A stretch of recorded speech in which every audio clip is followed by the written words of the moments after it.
Minister, and your party has been saying there should be another inquiry. But when you were in government, you denied the request for an inquiry, and your colleague, who was a minister at the time, actually wrote a letter, we can show it to viewers here, saying that it was up to local councils to do it, not for national government to have another big investigation. And that letter was almost absolutely identical to the letter that Jess Phillips, who's now a Labour minister, wrote. And just I want to tell viewers, because I think we aren't able to show it, your colleague said it's for local authorities in individual towns and cities to commission local inquiries. So you're just playing politics with this now, aren't you? No, Laura, that's not true. First of all, the previous request from Oldham only came from, I think, one or two individual councillors. The request that Jess Phillips denied was a formal request from the council. Secondly, at the time of that first letter you're referring to a couple of years ago, or over 2 years ago, there was a national inquiry running, the independent inquiry into child sexual abuse, that was looking at these issues in part, but not now, in our view, enough. What's also changed since then is that the Grooming Gangs Task Force that Rishi Sunak set up has led to over 500 arrests of gang rape perpetrators, but has also uncovered this problem has not finished.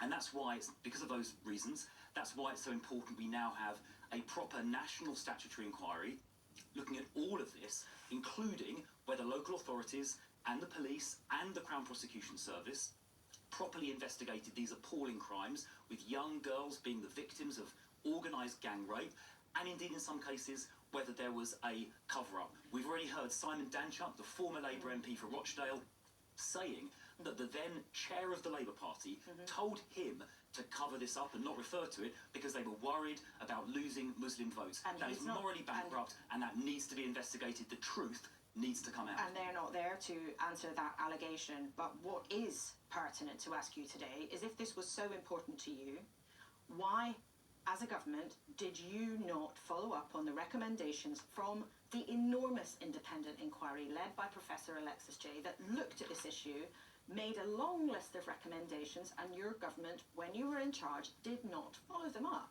Well, I don't think that's true. The Grooming Gangs Task Force was established by Rishi Sunak in response to that report, and as I said a minute ago, let me finish, Laura. Over 500 arrests were made, and in addition to that, we were legislating, when the election was called, in the Criminal Justice Bill, and as it happens, I was the Bill Minister for that, introducing the obligation to report child sexual abuse. That was one of the main recommendations. It was in that bill that I was personally taking through Parliament when the election was called, and I call on the Labour government now to reintroduce that measure. It's very important that viewers understand that the author of that inquiry has said publicly that she is concerned that as a government you did not follow up on the long list of recommendations on this very issue that she produced. As you say, there were some measures that were being done, but not all of them. And when you look at the evidence on this, you turned down an inquiry before, you didn't follow up on all of the recommendations from the inquiry that did take place, and yet this week, suddenly, when Reform UK and Elon Musk have started calling for a public inquiry again, you say, yes, it looks like pretty blatant politicking on one of the most sensitive issues in the country. No, that's nonsense. It was a Conservative Home Secretary, Theresa May, who initiated the original inquiry in 2014 into, I think it was into Rotherham. It was the Conservative Home Secretary, again Theresa May, who set up the independent inquiry into child sexual abuse. It was Sajid Javid, a Conservative Home Secretary, who commissioned a report into the data, establishing that many of these gang rape perpetrators were from Pakistani heritage. It was a Conservative Prime Minister, Rishi Sunak, who set up the Grooming Gangs Task Force, which led to over 500 arrests. So that is the record in government, but I'm going to be honest, that's not enough. We need more. We now have people like Simon Danchuk admitting that the Labour Party chairman at the time instructed him to cover these things up, and that is why we need a national public inquiry to get to the truth. And that is clearer now than ever, and I think it is shocking that Jess Phillips, the Home Secretary, Yvette Cooper, and I presume by extension the Prime Minister, are refusing to back this public inquiry. The public deserve the truth. The victims, who, let's not forget, are young vulnerable girls who were gang raped in an organised way. Local councils actively covered this up. The police didn't investigate properly. It is a disgrace. We took a lot of measures before, but they're not enough. We need to go further. Okay. Do you think that Elon Musk's increasingly inflammatory social media posts about British politicians accusing them of being complicit in rape crossed the line?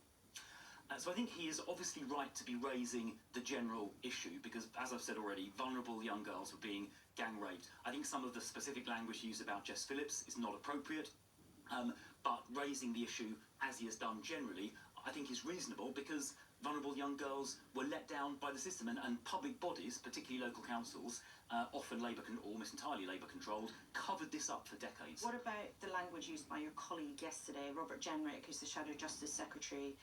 He wrote online yesterday, "We imported hundreds of thousands of people from alien cultures who possess medieval attitudes towards women."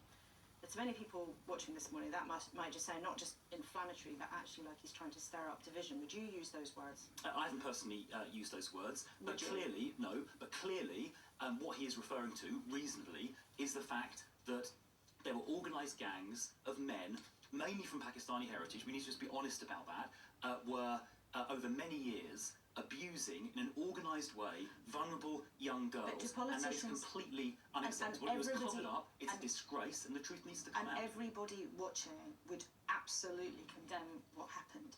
But do politicians have a responsibility to talk about this in a calm way, rather than the kind of language that you've just said you would not use, that we saw from your colleague Robert Jenrick yesterday? Yeah, so politicians do have an obligation to do that, but they also have an obligation to tell the truth. And I think, Robert was highlighting this really important issue. He was right to do that. And in the past, concerns about, racism or cultural sensitivity or whatever you want to call it, meant this issue where young girls were being systematically raped was covered up because of these sensitivities. Now, that is completely wrong. It's morally bankrupt, and we need to be able to honestly and openly have these conversations. Robert is entirely entitled to raise this issue as he did. We need to be open and honest with the public about this in a way that didn't happen in the past, and frankly, protecting these vulnerable young girls who are getting gang raped, that is more important than cultural sensitivity, to be honest. And of course, everybody watching would want to remember that victims, of course, are at the heart of what happened. It should be at the foremost of everybody's thoughts. Thank you so much, Shadow Home Secretary Chris Philp. It's great to have you with us in the first week of 2025. Although canny viewers might remember you were with us just before Christmas too. It's always good to have you here. Thank you very much.